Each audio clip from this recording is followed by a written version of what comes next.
Hey, Las Vegas. Thanks for joining us back here at Vegas Realty Check, your local Las Vegas real estate news show. And today we have our recurring guest, Sharon Swanton with Affinity Coaching, here to talk and coach us on everything. Everything. So we're excited for the show and excited to have you back. Thank you, Sharon. I'm glad to be back. Thank you for inviting me. Yes, thank you. Thank you so much for coming. We always appreciate your insight on helping guide us through what we can do. Before we open up the show, I do want to bring in market numbers. Yep. So this week in real estate in Las Vegas Valley, we have 3941 active listings. So that inventory is week over week increasing. We're almost at that 4,000 mark where just a month and a half ago, we were staying close to the 3,000 mark. Yep. So we're seeing it. Yep. We're seeing it out there in the market. I'm sure your client's been seeing it. Yep. Everybody's seeing it. Everybody's asking. So, yeah. Everyone's asking. Everyone's seeing it. 484 sold for the week. 509 price reductions. So those are people get in with the times, with the market where we're at right now. Yep. And 659 under contract. Under contract numbers are still looking healthy. So we like that. That means they're still selling. Just, with inventory raising, everything's going to, just be at a little bit slower pace than we've seen. Yeah, so it happens. That's the ebb and flow, and this is normal for election season and very normal for summer as well. So we're getting a double whammy there with summer and elections. Well, I think the elections have everybody a little uncomfortable. So I'm getting a lot of calls, even from people out of state, saying, "What do you think is going to happen?" And I go, "Well, my crystal ball doesn't know." Yeah, I'm getting a lot of that too. Like, do you think the market's going to crash? Is it going to increase? Is it going to do? And I'm like, I think a few years ago, I committed to staying away from the panic of the market crashing because I've heard in my 10 years in real estate, there's been so many times where the market's about to crash where everybody just says, and it didn't happen. And I'm like, I'm sick of riding that wave. Right. And it's not, we can't put all of our eggs in that basket because every time when we think we're definite it's going to happen, it doesn't. And if we could predict that, obviously, I don't even know. There wouldn't be a such thing as a crash if it was predictable, right? That's right. That's right. But I don't see anything like that. Real estate cycles, if you look at them over time, I've been in the business a long, long time.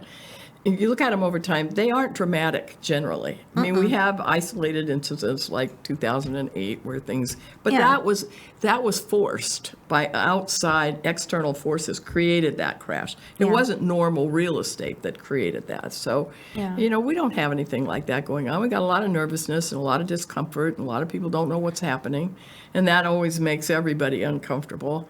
But that's about all that, I can't see much beyond the election. I think the election is going to have an impact. It is going to have an impact. And just, be prepared. I was talking with somebody yesterday that's in real estate, and they're like, oh, the market's slowing down a lot. Or, are you worried about that? And I'm like, no, I knew last year that election season was coming up this year, and I expected, and I've been expecting for it to slow down because it happens every time. And why would I be concerned? Well, and you prepare down, for that. And slow down doesn't mean crash. Slow down just means slow down. Yeah. That's all it means. And it'll pick back up again at some point, depending on what all the factors are. Nobody knows right now. There's a lot of unknowns. Yeah, is the reality. And I was it was actually in a church sermon, but go figure. But there was someone that was speaking that said that when you look at life as patterns, like the big picture as patterns, nothing can really throw you off because you see, okay, and again, this is election season. So I look back at where last election season was and what the activity was and what the numbers are. And it's a pattern, and it's coming, just like, Christmas is coming every year. So why do you wait till December to start scrambling? Start that in January, right? It's coming, right? But, but this is coming, so you prepare ahead of time Yep. for what's about to come. And that's really, I mean, people can use that in every aspect of life, is just Correct. look at patterns and understand not to panic while you're in that season. That's right. Yeah. That's exactly right. And just hold on a minute, because it'll change. It always changes. It always changes. It always Yeah. changes, right? When you get comfortable, it'll switch Yep. switch again. That's right. Yep. That's right. So you were telling me before the show that you wanted to talk about something that has come up a lot lately for you. So let's. Well, it's been kind of interesting. So I'm going to ask you the question. Uh-oh. What would you think would be the bigger issue for someone who's trying to get their act together, or working on making their life work? Would it be that they don't take enough responsibility for the things that are happening in their life, or that they take too much responsibility for things that are happening in their life? What would you guess would be the bigger problem?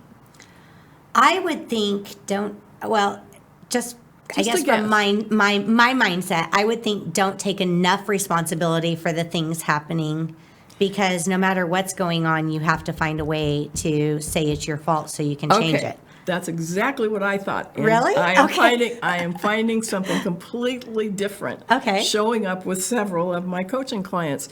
What is happening with them is, you know how when kids are little, they manage to make everything be about them? You know, if mom and dad have a fight, they must have done something wrong. If something happens, you know how little kids do that? Well, I'm finding that there's a significant percentage of adults who manage to do the same thing. If something is going wrong in their environment, they find a way to think that it somehow must be them doing something wrong. Or if they get a phone call that they don't expect from, say, a boss or a supervisor, they immediately start thinking of, oh my gosh, what did I do? What did I do wrong? And I'm finding that there is a hypervigilance around not doing things the wrong way. And when we get into it and really look at it, that is actually ending up more dysfunctional in some respects than people who don't take enough responsibility. So I'm spending a lot of my time saying, okay, explain to me exactly how you're responsible for this thing that is happening in your world. The truth is they're not. But if we look back then at the genesis of this, remember, the unconscious mind is formed between the ages of 4 and 7. So you're a child when the unconscious assumptions get embedded. And then around 8 or 9, we forget about them. We forget that we made those decisions. So the unconscious mind is created by decisions and observations that we make about the world around us, the people around us, and ourselves between the ages of 4 and 7. So when we look at, okay, what is going on that's dysfunctional in your life today, one of the things I always do is, well, let's go back and talk about, where did this idea come from? And I'm finding that at least with 2 or 3 of these clients, what's showing up now is they had very critical parents. That their parents expected them to do everything right, to never make a mistake, to always be on time. If anything went wrong in the family, it was their fault. They were like the target family member that was the cause of all things happening that weren't right. So it's creating a very interesting dynamic in their adult lives, because they have a skewed view of what it is that's happening, and they tend to take responsibility for things that they have no control over at all. And yeah, isn't that interesting? Yeah, that It's is been interesting. very interesting for me to work with these people, because I'm saying to them, okay, well, tell me exactly, how did you create that? Exactly what do you think you could do about it, and where does it come from? And so when we go back and look at where does it come from, it comes from parents who, often with the best of intentions, want their children to do well and to be good and to be accomplished. And without realizing it, what they've done is created an artificial expectation around performance, around so it's been very surprising to me. So what I've been working with these people on is, okay, I understand you feel responsible, but tell me how you really are responsible, and what can you really do about it, and what happens to you emotionally and mentally when you start taking responsibility for things that you can't control.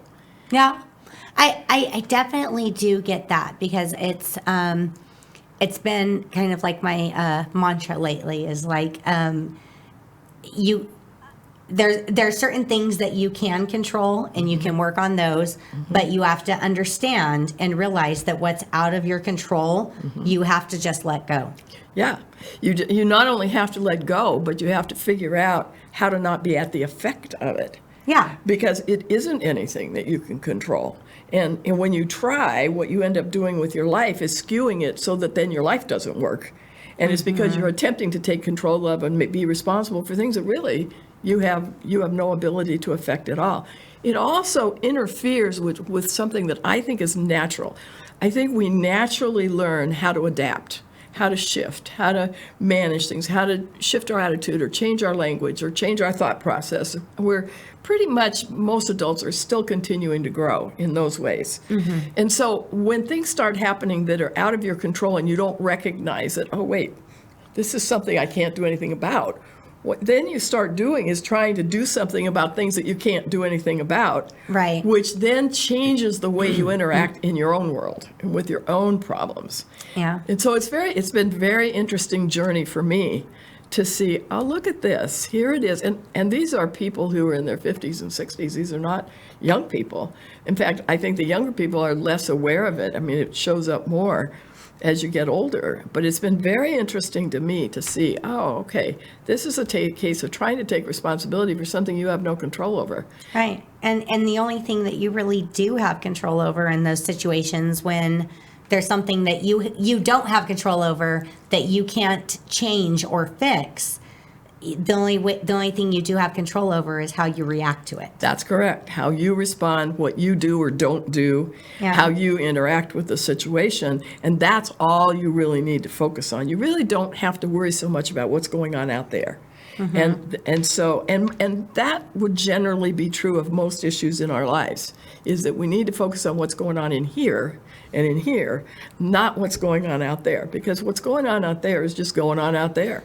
There's very little that we can do to affect it or control it. And I think that's a great message for us now in this season, being an election season, being everything that we're, you talk to people and you hear panic. Oh, I know. I mean, like panic, fear, the unknown. I mean, people are Or just watch television. Fear, yes. Fear is everywhere. Yes, it's true. Fear. Be scared. But, it's that, again, how can we control what matters to us is we go out as individuals, we vote on the views and the things that are important to us. What's important to me might not be important to you, but that's the reason why we each have our own right to do our own individual voting. Correct. It doesn't, that's what the consensus is about, is what everyone comes together. And if it doesn't go your way, then you just have to accept that's well, and you kind of have to figure out, it's what you were saying earlier about recognizes this is an election season and there are certain things that are likely to happen, and therefore you kind of manage yourself and your business so that you're adapting to that. Well, that's kind of true of everything. You kind of just have to manage yourself so that you're responding in a way that's appropriate. So what I find with people who are hyper responsible is that they respond in ways that aren't appropriate. And then when it shows up for other people is it looks to them like they're dealing with somebody who's very controlling. That's what it looks like. The truth is they're not really as controlling. In fact, what causes it is feeling out of control. It's feeling out of control that causes that reaction of trying to manage things that truly you can't manage. There's just a lot in life that you can't manage. What you can manage is yourself. Sometimes you have a little bit of control with your family, but it's mostly influence. It's not really control. We use those words interchangeably, but we have really very little control over anything. Yeah. We have influence over a number of things, and then we need to watch what decisions that we're making and what are we responding to when we make those decisions. Right. But I do feel like it is a control aspect to try to take ownership and control of things that are out of your control. Say more. Say more. Like, if something is not, I can't even think of an instance right now, but something that's out of your control, the market. Okay, let's go with the market because I'm in real estate, right? So I can't control what the market does. Nope. I cannot control what the market does. So when we have for instance, a home listed, and that home isn't, it should be getting activity by the numbers, by the pricing. We should be getting this. We looked at the numbers, we looked at the pricing, we looked at everything. This should be what it's going for. However, nobody's showing up. Right. Is that my fault? I mean, if it could be my fault if, well, as an agent, if I'm not doing proper marketing or, everything there. But if you're doing your marketing, you have your presentation, you've worked with the sellers on, making the home presentable, you're doing everything that you have control over. Right. If people aren't showing up at that point, that's not, and I've heard people be like, oh, I'm a horrible realtor. Like, no, that is the market, and that has nothing to do with you. No, and then what you have to do is start looking at, okay, how do I need to adapt to that? Right. What's my response need to be? What are my sellers or buyers, for that matter? What are my clients needing to do to respond to what appears to be a change in the market? One of the things I noticed many years ago when I first started training was that real estate attracts a whole lot of people I would describe as control freaks. We like to be in control. It does, yeah. And so if I'm training in a room and I'll say, how many of you in the room would say you are control freaks? Most of the room will raise their hands. And I'll say, and isn't that interesting? Because you've come into a business where you have very little control over anything. Can't control the market, can't control the clients, can't control the interest rates. You can't control anything. And yet, we're very attracted to it because we want to get control of something. So what happens when there's a market change, or we're in this place that we're in right now, which is kind of like almost like stasis. It's like we're not really going in any particular direction. No, we're just kind of we're hanging just, out there. We're just there. Yeah, we're just hanging out there, waiting to see what comes next. Things are going. They're moving. They're just not moving quickly. Right. And I mean, I had a listing the other day that the buyers came and looked, and they didn't make an offer till a week later. I mean, we gave up on them, right? Right. We were like, they're not coming back. Yep. But Yep. we're in a lot slower paced market where they're not taking 5 minutes to make a decision. And they don't feel like they have to. Exactly. Right, They okay. didn't have to. As it turned out. Yeah, Right. yeah. So no, that's the environment that we're in, and I've realized you just got to recognize that and just go with the flow. And as agents, a part of our job, as always, is counseling our clients Yeah. and letting them know, like, Yeah. be still, be calm, and let this. Right. One of the things that I'm seeing in that regard is that we still have people who are not adjusted to this market. And part of that is because you're right, our job as agents is to educate our clients. So when you have a seller who still thinks that things are the way they were 6 months ago, and then you have is an upset client. They're often upset with you because they need a target to blame, and you're a good candidate. Blame the right? realtor. That's always the first Well, option. It is. It That's is true. But the reality is that we can look at this stuff as you did. Okay, we have an election coming up that's going to create a certain amount of uncertainty in people's minds, and that's going to affect our market because those things do. And we like to think that politics doesn't affect real estate, but it does. And what affects it mostly is people's emotional state.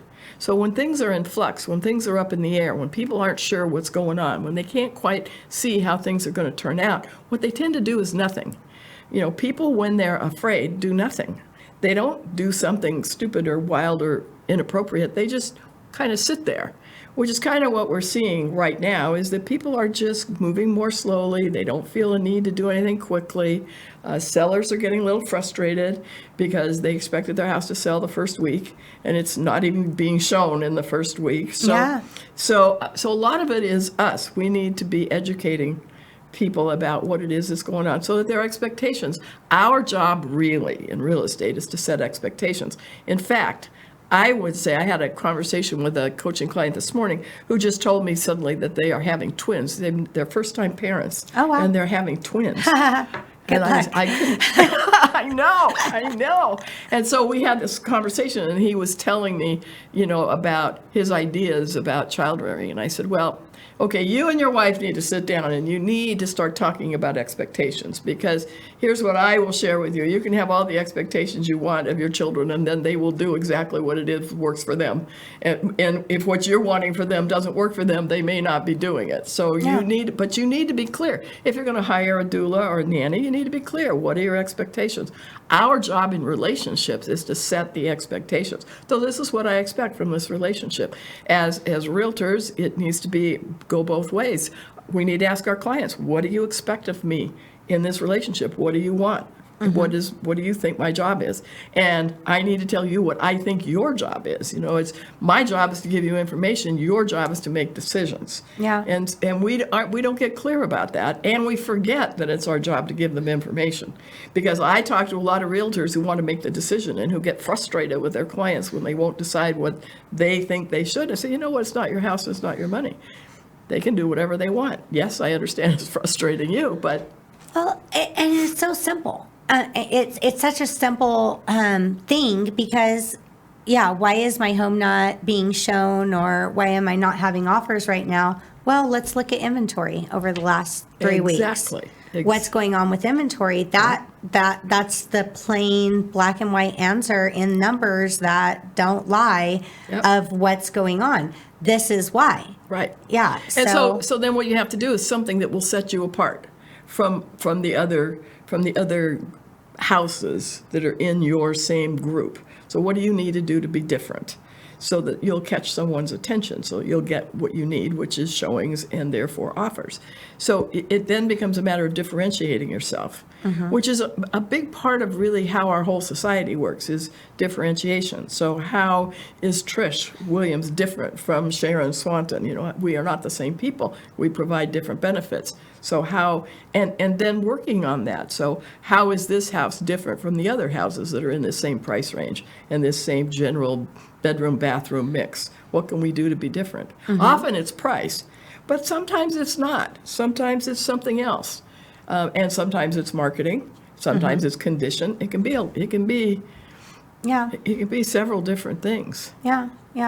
And there's some things right now in a market where there's more inventory. You mentioned condition is like, the people want to walk in and have everything upgraded. Yeah. I mean, it's just, I remember a time when the average person's house was an average person's house. Yep. And now, no matter what price range you're in, it's like, I want the latest and the best of everything in there. It's got to be, and that wasn't the expectation a while ago, No. but now it always is. It seems like it. Yeah. It seems like that. Well, and the reality is you pay for that. Yeah. So a lot of it just depends on what you want. And again, it's about expectations. So, and really expectations is kind of where I was coming from when I talked about people taking too much responsibility. It has to do with their expectations of themselves. If they're not realistic, if you want to be a terrific piano player, but you don't have the dexterity in your fingers, then you have to come to terms with that reality. So setting expectations in relationships, business relationships and personal relationships, is really important. And unfortunately, that's not a conversation that we necessarily have a lot, especially at the beginning, which is when we should be having them. Well, this is what I expect. If I'm going to go out with you, this is how I expect you to behave. How do you expect me to behave? And we don't always tell the truth about that either. Yeah. But it's absolutely crucial in a business relationship. Yeah. That we understand what the expectations are. That's part of why we work with contracts.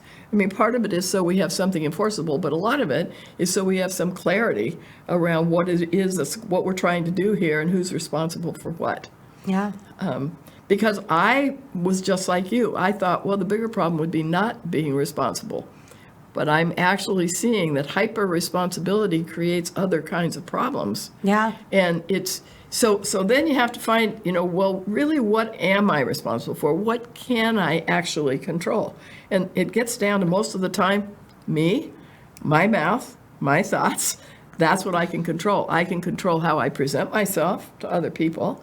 I can control how I think about things. And if my thinking isn't working, if I think it should be this way and it's turning out to be that way, then I need to do something to bridge that gap. I need to figure out, I need to get some training. I need to figure out what to do. When I got done talking to my client, I was talking to him on the way here today, and he said, I really appreciate this conversation because now I know what I need to think about. Because he was thinking, because they've never had children. Yeah. And so they have no frame of reference. Well, I'm the oldest of 6 kids, and I've had 3 that I've raised. So I have a different perspective, right? Yeah.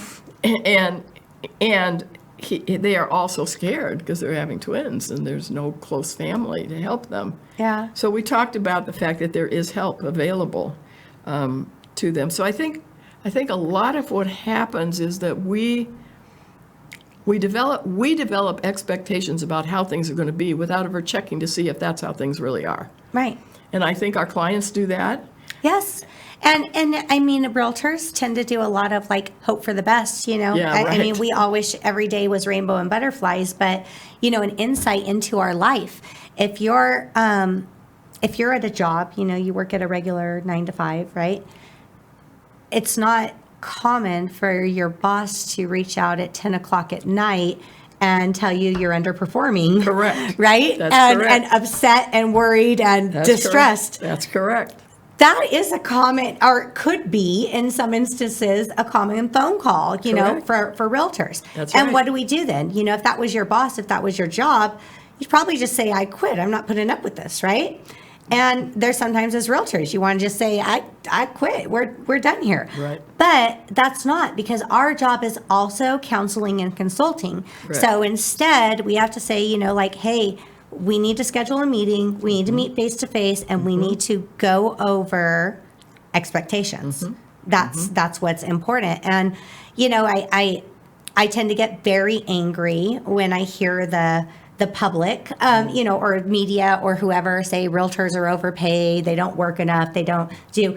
If they had just, I mean, spent one day Correct. shadowing in our life Correct. to see what we really do. I mean, because I've had, you know, I hired a new assistant, and even then she's just like, wow, I never would have guessed this is what a realtor does. Right. They and we don't complain. We don't, you know, maybe sometimes, but Well, to each other, maybe, not to the clients. but the public doesn't understand that. You know, a lot of That's what right. we do is behind the scenes. Correct. And that is something that I guess, you know, I guess people just don't understand.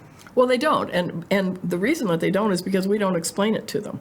And when we explain it, because we don't want to complain and we don't want to be negative, so when we explain it, there's a challenge in how do you explain what actually is going to happen without making it seem like it's an overwhelming problem.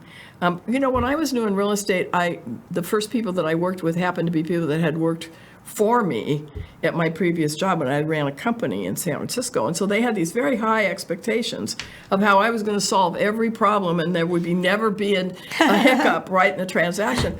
And I didn't realize that was their expectation. So along about the middle of the second transaction, I went, wait a minute, you've got to explain to people. You cannot prevent things like interest rates changing or, you know, buyers changing their mind in the middle Wave of your something. wand. Yeah, there's no magic here. I've got to start explaining this.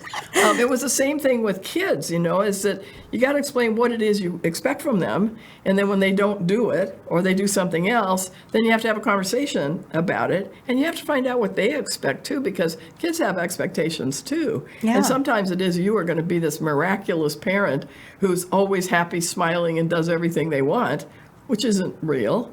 Same thing is true in business. All of our relationships, it ends up being about expectations. And with my clients who have these very high expectations of themselves, here's the balancing act. You've got to have high expectations if you're going to achieve great things, right? Haven't you always had them in your life?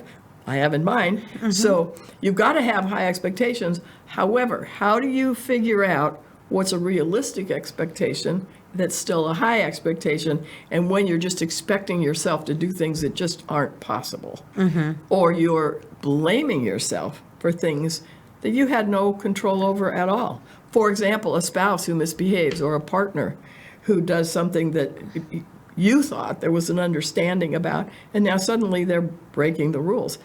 But then you think, oh, what have I done to create that? Well, maybe you've done something, but maybe you haven't. Yeah. And maybe accountability is what's needed in the relationship. Yeah, or they could be dealing with their own issues or addictions or Correct. whatever's going on in their life that really has nothing to do with you, but you're trying to take ownership of something Correct. that's out of your control. Correct. Yes. Correct. And we get into trouble when the minute we do that, Yeah. because then we don't know who we are and who they are. Who am I and who are they? Who's responsible for what? And how then do we work together, especially in a partnership, to solve the problems that are being created by this situation? Right. And that requires thinking of it as a we problem, not Yeah. a you problem or a me problem, but a we problem. Yeah. Yeah. No, that does. I mean, that could help so many people in so many areas, not just business, but life in general, life and relationships. And yeah, focusing on what you can control instead of what is out of your control. Correct. I love this message. Good. Me too. It's been an interesting journey that Yeah. I've been on for the last about 3 or 4 months. It's Yeah. been very interesting. Yeah. Sharon, how do people reach you if they want to get into coaching and getting their life, their business, what they're working on in order and getting their mind right to be able to help them accomplish what they need? 2 ways. My telephone number, 702-289-1537. That's the easiest way. You can also email me at sharon.swanton@yahoo.com. I respond texting. If you really want to talk to me, you should call me, because my phone doesn't always live on my hip. And so when a text comes in, I may not know about it. My phone doesn't let me know. I need to get a new phone. That's a whole other story, but I'm avoiding it like crazy. They're useless. I mean, we use phones all the time, but new ones, it's like, what's the use? I don't. Yeah, exactly. Well, that's my resistance. It's an unfulfilling purchase. That's Yes, all. That's exactly a necessary, unfulfilling purchase. Yeah. Anyway, so calling me is best. Emailing me works fine. Texting might take a little longer for me to respond. Okay. All right. And I would encourage you guys to reach out, get some guidance, get your mind right, because getting your mind right can help you in achieving more and doing more and in seeing your capabilities. And just feeling better. My Feeling client better. today said, I really appreciate this phone call because now I know what I need to work on and what I need to think about, and I feel much better. Yeah. So that just feeling better is a big part of knowing where you're going, Yeah. and knowing what's possible and what's not. Yeah, and if I look back at every time in my life that I've had success or a jump through success from another level. I don't know what you would call level up, but every time I've had that, there was a certain amount of mind shift that was involved Correct. in it before it happened. That's right. And right. in lulls as well, there was a lack in mind shift that happened before it happened. Right. So Right. it's really your mind can change your trajectory of where you're going. And it will definitely change your behavior, whether you realize it or not. Yes. Because it definitely does that. Yeah. And then that's what creates the outcomes that you get in your life. Yep, absolutely. Well, thanks, guys, for joining us here. And Sharon is with us almost every quarter. I feel like it's been more than a quarter since you were last year, but has we're been. going to work on that. So you can always catch her here on the show to get little. And if you like Sharon's content, go back and look at our past episodes with Sharon. We've had a lot of them. She's been a guest since 2020. So definitely go back and check her out. Give her a call. Check her out. Let Sharon work with you on your coaching. And thanks, guys. You can check out our link tree at realtycheck.vegas. Like, share, subscribe, follow, find everything out about us there. And we will see you next Thursday.